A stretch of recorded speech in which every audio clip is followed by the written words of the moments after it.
Remember those names. Those are the 2025 candidates, in my opinion, for profiles in courage. I'm proud to be joined by Speaker Heastie. We've had a robust conversation. First of all, I hosted them at the governor's residence early this morning to make sure they were well fed with New York food, as well as giving them the opportunity to see a home that Franklin Roosevelt once lived in, for inspiration, as I'm inspired every day about knowing who we're fighting for and who we're fighting against. These brave public servants are taking a stand, a strong stand, against a blatant power grab that's happening in their state as we speak.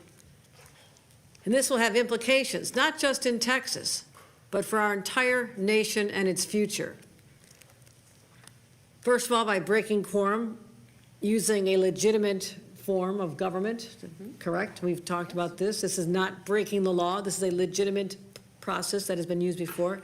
By breaking quorum and being here today, these legislators are getting into what John Lewis might call good trouble. Good trouble is the best kind of trouble. You know why? Because now that you have the Attorney General, the Texas Attorney General, who, by the way, is obsessed with going after doctors in our state who are simply providing medication abortion assistance to people who are denied that by their own states. Now he's threatened to arrest each and every one of them if they don't return to Austin. But they're being asked to return to vote for a radical redrawing of the congressional lines that were already adopted. They're being adopted in favor of Republicans. And of course, where did this come from? Well, Donald Trump came up with this scheme, perhaps with some help with AI, I don't know. But they have literally redrawn 5 congressional districts, primarily representing communities of color that need the representation. They've drawn racist lines to disenfranchise millions of Texans. So what does this have to do with the state of New York? It's a good question. I'll tell you this. The last 6 months, Donald Trump and his cowardly Republican enablers have pursued an agenda that has destroyed all we hold dear in this country. It's harmed the American people, but also the people I represent in the state of New York. They've denied life-saving health care to millions of people. They've denied food to poor children. Why? All this to give tax breaks to their billionaire buddies. And also now they're crushing the middle class with tariffs, which are simply poorly disguised taxes. We're hearing the news today how everything is going to go up. A backpack that you could have bought for just $30 in May is now $50 for moms and dads getting ready for back-to-school shopping. That's the direct impact on New Yorkers and Americans. But also at the same time, in our states and many others, they're sending masked, armed individuals to snatch law-abiding residents off the streets as their own children scream in terror. That is happening on the streets of our great country. So people are basically disgusted. They're disgusted with this trampling of their basic human rights, rights that we've always cherished and fought for in this country. And that is precisely why New York has a strong interest in what is occurring almost across the country in Texas. Now, I have news flash for Republicans in Texas. This is no longer the Wild West. We're not going to tolerate our democracy being stolen in a modern-day stagecoach hoist by a bunch of law-breaking cowboys. Americans don't want a system that's stacked against them. They believe in fairness. It's fundamental. And I'll tell you this, they're done with the chaos. They're done with the cruelty. And I would say they're ready to vote Republicans out of power in Washington, certainly in the upcoming 2026 elections. Republicans know this. They've seen the polls. They know they're sliding downhill because Americans are rejecting their policies. So this is why they're fighting. They know they'll lose the elections, but to subvert the will of the people, they're hell-bent on rigging the system. Rigging the system is un-American. Congressional districts are never redrawn mid-decade as they are. But here they are, flagrantly breaking the rules so they can hold on to power. And with that power, they're going to inflict even more pain. And they'd rather eliminate fairness in the system than to proceed knowing they're going to lose. They'd rather silence voters than serve them. From my perspective, to refuse to stand up and fight for our democracy as we are joining in solidarity with our friends from Texas means one thing. You won't fight for democracy, you're doomed to lose it. For almost 250 years, our democratic experience has been fought for, and it's endured. As governor of a state where many of those early battles took place, we're commemorating them next year. Those battles for freedom were here.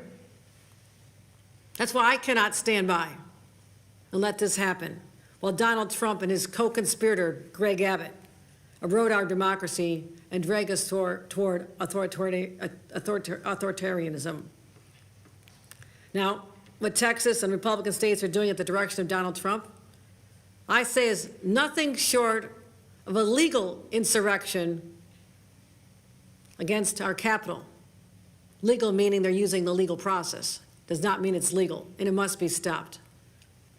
If Republicans are willing to rewrite these rules to give themselves an advantage, then they're leaving us no choice. We must do the same. There's a phrase, you have to fight fire with fire. That is a true statement of how we're feeling right now. And as I've said, another overused but applicable phrase, all's fair in love and war. That's why I'm exploring with our leaders every option to redraw our state congressional lines as soon as possible. Our state legislative leaders, Carol Heastie, Majority Leader Andre Stewart Cousins, they're on board, as are their members. We're already working on a legislative process, reviewing our legal strategies, and we'll do everything in our power to stop this brazen assault. As I mentioned, these are profiles in courage sitting with me here today. They left their homes, left their families, their positions to stand up for others. And I could not be prouder to have an opportunity to meet them, each and every one of them, and hear their personal stories. And I thank them so much for making this journey. You are on the right side of history. And you're not alone. We are in solidarity with each and every one of you and your colleagues in another state, hosted by my great friend, J.B. Pritzker, who welcome you as well. As I said, history will judge us on how we respond to this moment. But here in New York, we will not stand on the sidelines with the timid souls on the sidelines who don't care, will not invest their heart and soul into this battle. This is a war. We are at war. And that's why the gloves are off, and I say, bring it on. With that, let me turn it over to our great speaker, Carol Heastie.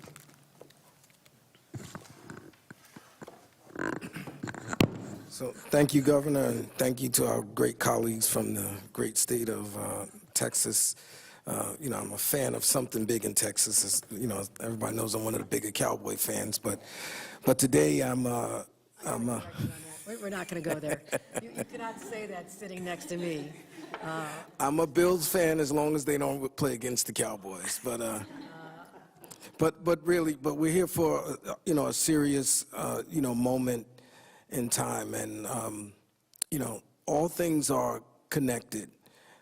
You know, Democrats and some of the editorial boards of some of the very newspapers who are here keep telling us to play fair.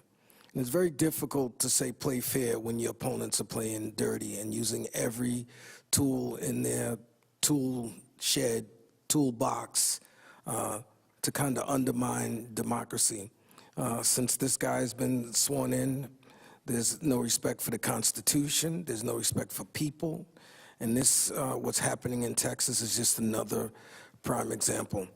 And what we're proposing, that maybe what we bring before the voters in 2027, hope not to have to use it.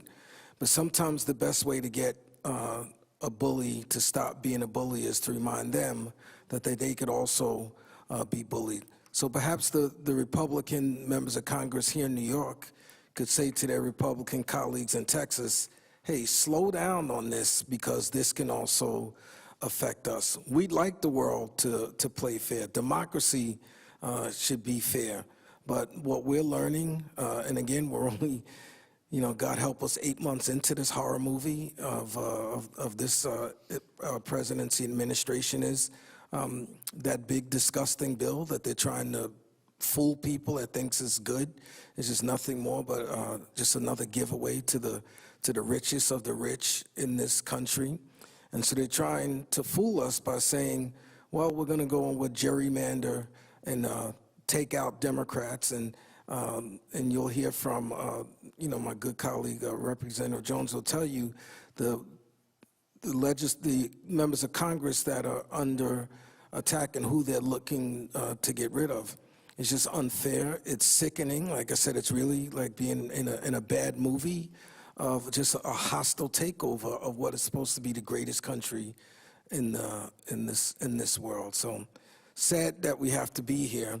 But I say to all of you, all of the press here, your editorial boards, keep asking us to be fair and play fair. And I think that's the wrong thing to ask us to do. So with that, I'm going to turn over to my colleague, the leader of the Democrats in the Texas House, Representative Plessa.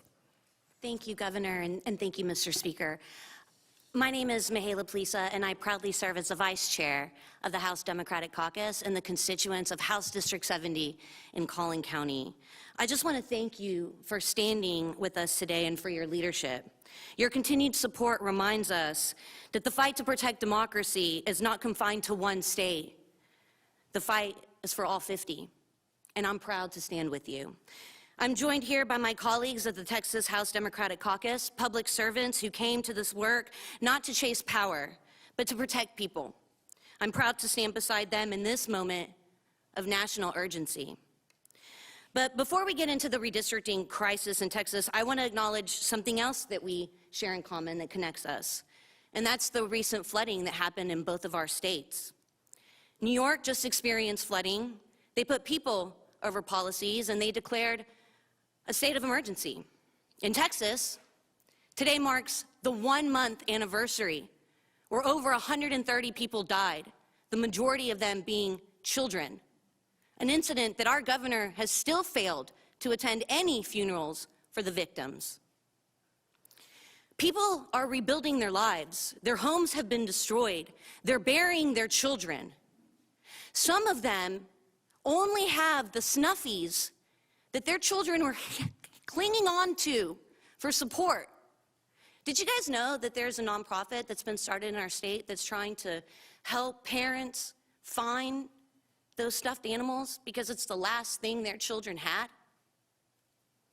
Today on the House floor, House Republicans did not want to put flood relief, disaster relief.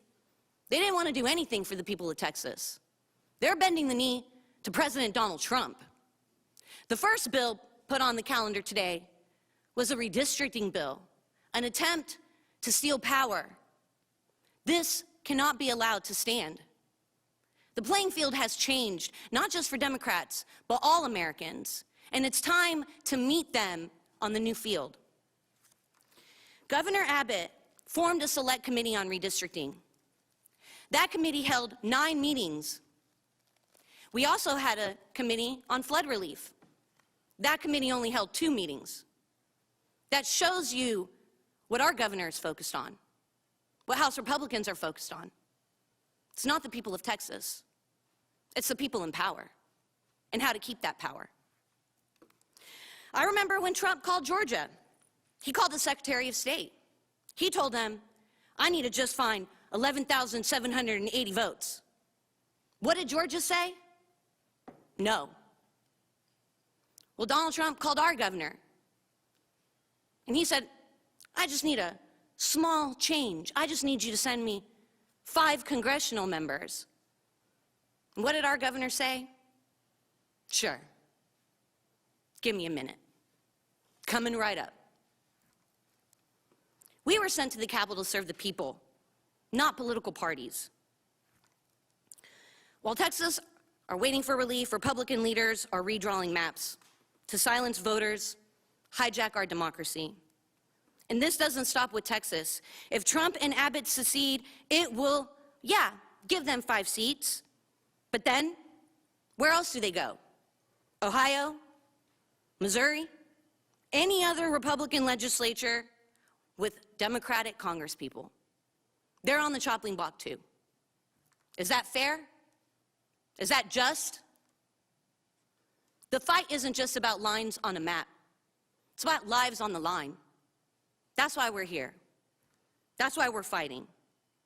It's about democracy. It affects every single American. We need Democrats across the country, in state houses, in Congresses, in communities, to say loud and clear, this is not who we are. And this is not what we will accept. This is a rallying cry. This isn't just about the people who voted for us.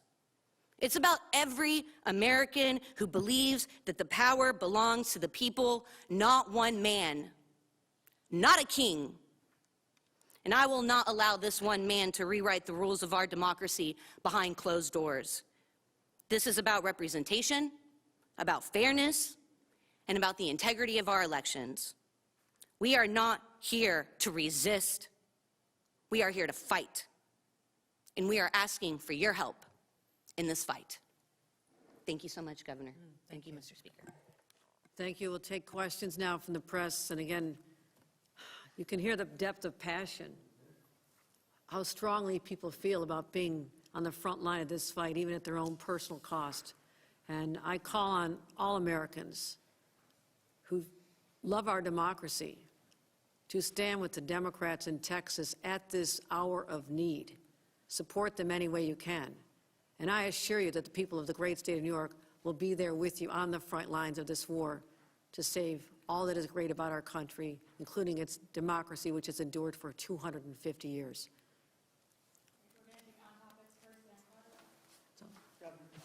I'm curious, last decade we redid redistricting, hard to say.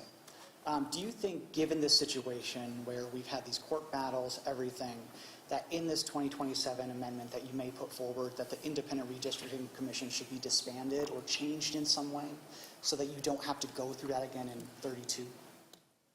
Yes. I'm tired of fighting this fight with my hand tied behind my back. With all due respect to the good government groups, politics is a political process. And to think that we're going to do this with a purity test and make sure it's completely fair to everybody involved, the reason we are able to draw the lines because we're Democrats, because the majority of people in this state selected us, elected us to be leaders. And when we say that we cannot use that power to its fullest, then we're abdicating the responsibility that we all have. Republicans take over the legislature, they can have at it. But until then, we're in charge, and we're sick and tired of being pushed around when other states don't have the same aspirations that we always have had. And I hold those dear. But I cannot ignore that the playing field has changed dramatically. And shame on us if we ignore that fact and cling tight to the vestiges of the past. That era is over. Donald Trump eliminated that forever.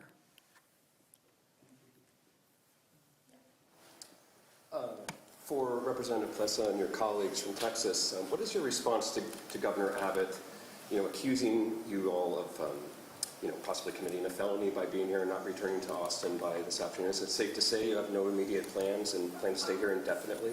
Have you ever heard the saying, Texas says, come and get it, come and take it? That's what we're saying. Look, Governor is very good at manipulating the truth, right? And what he's saying is not completely accurate. He knows that we're using a tool that was given to us by the founders of the Texas Constitution. He knows what the rules are. And he's trying to manipulate the situation to make it play in his favor. It's not going to work. The people of Texas know, they've seen this playbook before, and they want fair maps. I told you, we had 9 hearings on redistricting. We had hundreds of Texans show up against these maps.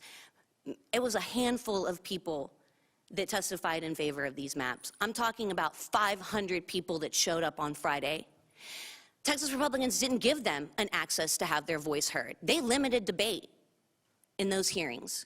So what I say to the governor is, you need to have better policies. You're not gonna just eliminate 20. I gotta. So let me be clear. I'm a lawyer. a part of my practice is criminal defense work. There is no felony in the Texas Penal Code for what he says. So respectfully, he's making up some shit, okay? He's trying to get sound bites, and he has no legal mechanism.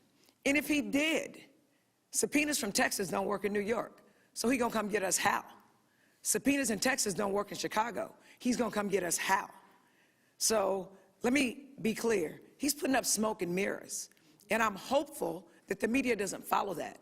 I will also say this. I was on the redistricting committee. I sat in on the meetings. We had 3 sham hearings with no maps,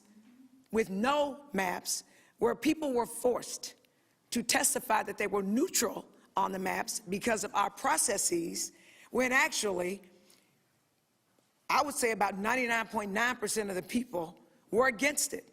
So they set it up, so when the litigation happens, because it's going to happen, trust and believe, right, that there will be testimony saying that everybody was neutral on it, which is, excuse my French, a damn lie. Then, when they got the map on Wednesday, and let me be clear, it was the worst kept secret in Texas. I was on the redistricting committee, and I was wondering in January, why am I on the redistricting committee? I mean, it ain't a redistricting year, and we didn't meet once, right? But this was always the backup plan, always. I sat in on the hearings. It was a joke. The chair of the redistricting committee, Cody Vasut, is a lawyer. In the legislature, he is the expert on points of order. He knows the law. Cody pays attention to detail. During the redistricting committee meetings, well, I hadn't looked at anything. I don't know. I ain't seen no maps. Yeah, whatever you say. So you pin on me and you telling me it's raining, and you expect me to believe it. Wrong answer. When they finally had the one public hearing with the map, and the secret was out. The stuff is going to get filed on Wednesday, and we're going to have a marathon hearing on Friday, is what they said. The plan was filed on Wednesday, and they had a 10-hour meeting on Friday.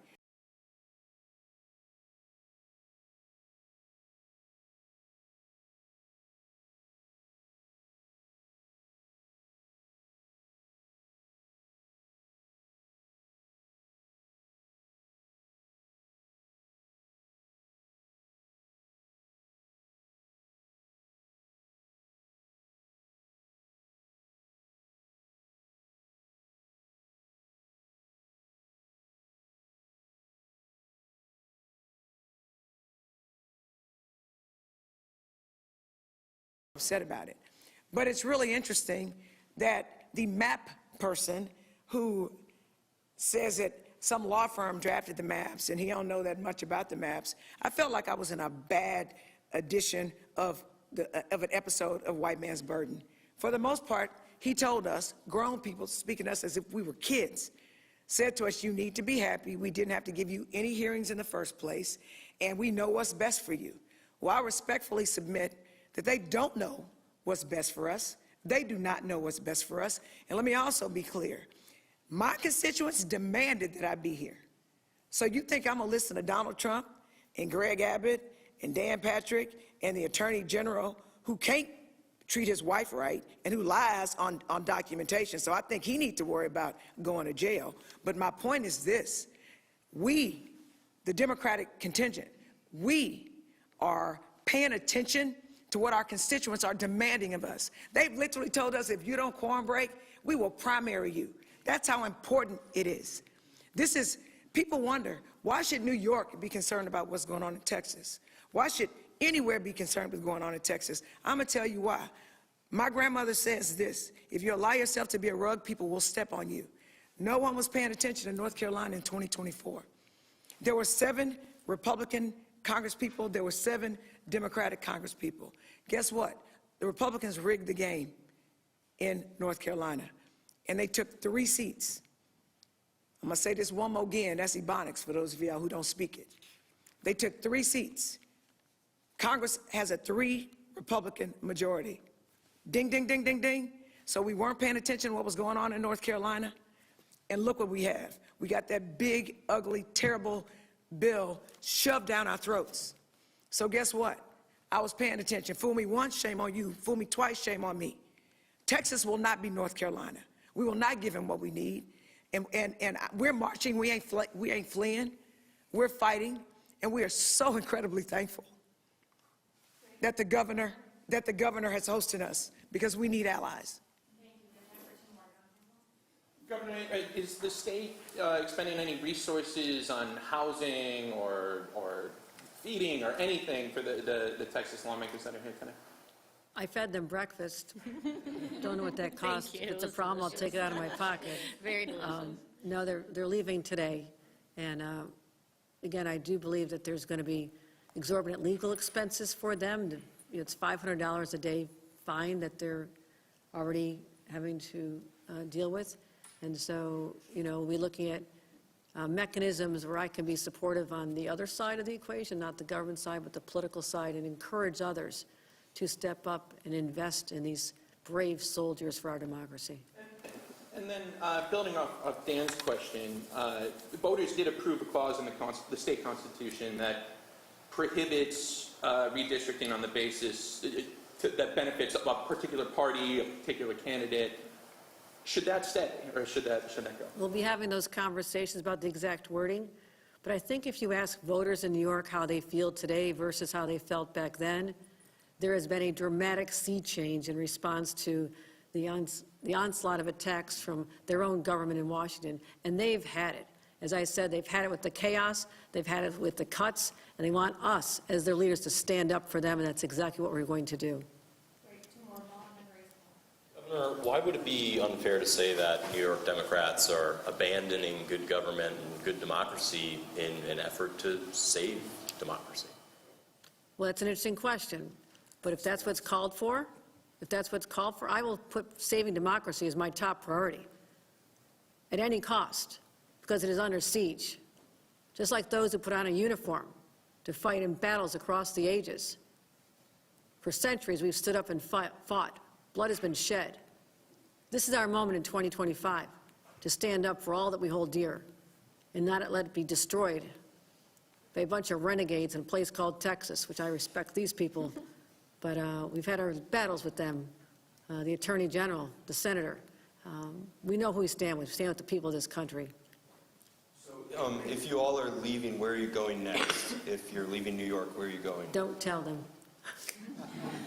We have delegations all over the state. We're continuing to meet with Democratic governors. We're continuing to bring coalitions into the fold and educating people as to what's happening and letting them know that the rules have changed. Are you staying in New York, though, indefinitely? Not all of us. Are you staying past August? Is this an invitation? Are you staying past I'm going August 19th? on the advice when the of special counsel, session ends? I'm going to advise them not to disclose where they're heading next for obvious reasons. Grace, you had a question? Yeah, well, I was just going to say, so two questions. One, so it's kind of process-oriented. For the Texas representatives, so you plan to be kind of traveling around the country, but not necessarily staying in New York for the foreseeable future? Is that correct? Yeah, this is a war. We're building a coalition. I'll just say, we're not going back to Texas right now. That's right. And we're not abandoning our jobs. I represent a Democratic district, and our voices deserve to be heard. I am representing, I am not abandoning my duties. I am doing my job. And Democrats have been shut out of the process over and over and over again, and Democratic voices have a right to be represented. And that's what I'm doing right now. I am representing my constituents, and I am doing my job and not abandoning. Could y'all not ask them, like, what, it's like y'all are asking them to give what their game plan and strategy is, and this is very sensitive, so I would ask that y'all allow them and give them the respect to put together their strategy without letting their opponents know what that is. Literally said they were just leaving. They don't You need, ask where they're going next. But we also have a team. They dispatch us to wherever we go, and we go to save democracy. You said that you're kind of exploring all of the options. What will those look like? What do you see as the options on the table for Democrats in New York State to change our maps? unlike other states like California and certainly Texas, we do have constraints that were put in place that the only way that we can change the timing on redistricting is to literally amend the New York State Constitution. There's a process involved in that. It requires an affirmative vote for 2 consecutive sessions of the legislature. Right now, we're in the 2025-26 session. So a vote in 2025 or 2026 is the first step. 27, 28 is the next session. This could literally go on the ballot in the fall of 27 and be enacted in time for the congressional races in 2028 as well as the presidential. So it is not the timeline that I would have preferred, but it does shave off 4 years from what would other be the process. But we're going to also look at litigation strategies. We're in close conversations about options there. And so I would say this, we're considering all options right now. Great, thank you. All right, thanks, Mr. everybody. Speaker, you earlier said that you're asking editorial boards, I think you said a few moments ago, shouldn't ask you to quote-unquote play fair. So just so I have this straight, or just so I'm clear, are you and the governor, are you saying that your plan is to quote-unquote not play fair just because in Texas they're not playing fair? Are you concerned about a slippery slope? The point that I'm trying to make is Democratic states have gone to independent redistricting commissions, and they're so, or say nonpartisan. In politics, there's no such thing as nonpartisan. So all I'm saying is I think it's difficult to ask New York, California, and other Democratic-leaning states to play nonpartisan while the Republicans play very partisan. That's the point I'm making. Are you all staying past August 19th out of Texas? Are you going to remain out of Texas